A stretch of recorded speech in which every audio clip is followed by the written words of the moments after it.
Good morning students.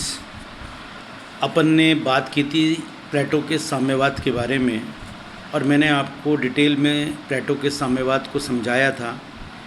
आज अपन बात कर रहे हैं प्लेटो के साम्यवाद व आधुनिक साम्यवाद की एक तरह से तुलना करने की बात कर रहे हैं। साम्यवाद असल हम आधुनिक परिप्रेक्ष्य में देखने की बात करें तो दो चीज़ें महत्वपूर्ण हैं कि आधुनिक साम्यवाद पहली बात तो पूंजीवाद का विरोधी है, ये आप लोगों को पता है।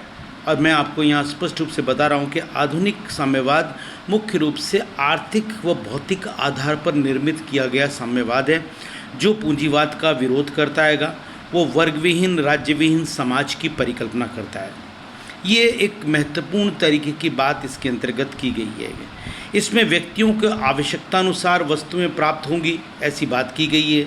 ये शोषण मुक्त एक अवस्था आएगी, ये भी बताया गया है कि एक ऐसी व्यवस्था आ जाएगी जहाँ पर कि कोई शोषक नहीं होगा, कोई शोषित नहीं होगा और मनुष्य पूर्ण रूप से स्वतंत्र होगा। इस प्रकार की परिकल्पना इस साम्यवाद के अंदर की गई है, जो कि आधुनिक साम्यवाद की श्रेणी के अंतर्गत है।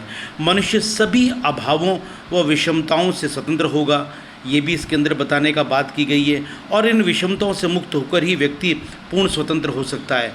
यानी कि जब कोई विषमता ही नहीं होगी, कोई छोटा बड़े का भेद ही नहीं होगा, कोई गरीब अमीर का भेद ही नहीं होगा, कोई ऊंच नीच का भेद ही नहीं होगा, सब एक तरह से समानता की स्थिति में होंगे, सबको जिसको जितना चाहिए, जितनी आवश्यकता है उतनी उसकी वस्तुएं प्राप्त होंगी।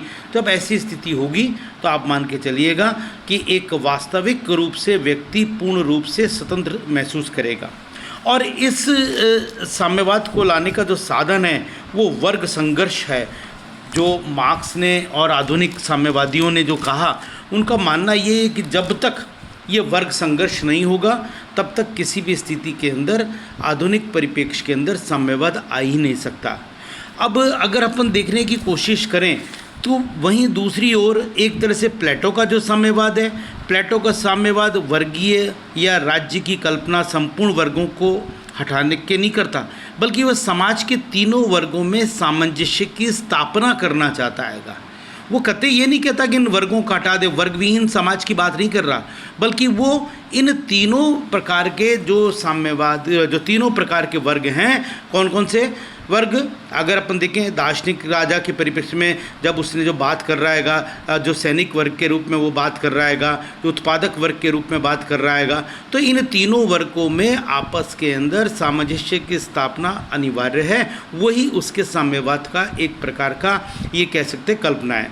दूसरा, वो नैतिक भ्रष्टाचार को रोकना चाहता है राजा को, कि नैतिक रूप से राजा भ्रष्ट न हो, वो पूरी तरह से एक तरह से नैतिक राजा के रूप में, दार्शनिक राजा के रूप में बना रहे।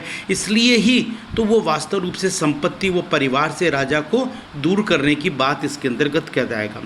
वो आर्थिक विषमताओं को मिटाने की चिंता करता है। वो एक तरह से इस प्रकार की चिंता है, लेकिन वो उस तरह की चिंता नहीं है जैसे आधुनिक परिप्रेक्ष्य के अंदर की गई है। वो उस तरह की स्थितियां नहीं है। इसलिए प्लेटो का साम्यवाद एक तरह से आध्यात्मिक या नैतिक है, और इसको आध्यात्मिक कहने के कारण से व्यक्ति और उसकी आत्मा के तीन गुणों के आधार पर है। वहीं मार्क्स का या साम्यवाद भौतिक है, उत्पादन के साधनों व उत्पादन के संबंध के अंदर बताया गया है। इस प्रकार की बात इसके अंतर्गत की गई है। यानी कि ये एक अपने तरीके का, अलग तरीके का साम्यवाद की परिप्रेक्ष्य में कहा जा सकता है। अब अगर अपन उनकी समानताओं को देखने की बात करें तो ये कहा जा सकता है कि दोनों समाज के महत्व को, दोनों समाज को महत्व देते हैं, उसकी महत्ता को बनाए रखना चाहते हैं। ये एक महत्वपूर्ण बात है। वो राज्य के परिप्रेक्ष्य में इतनी बात नहीं कर रहे जितने समाज के बारे में बात करेंगे।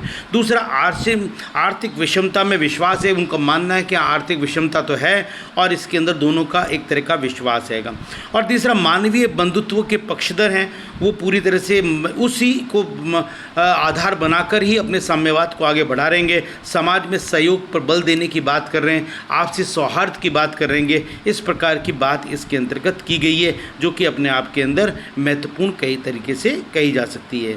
आज यहाँ तक, बाकी बात अपन कल करेंगे। थैंक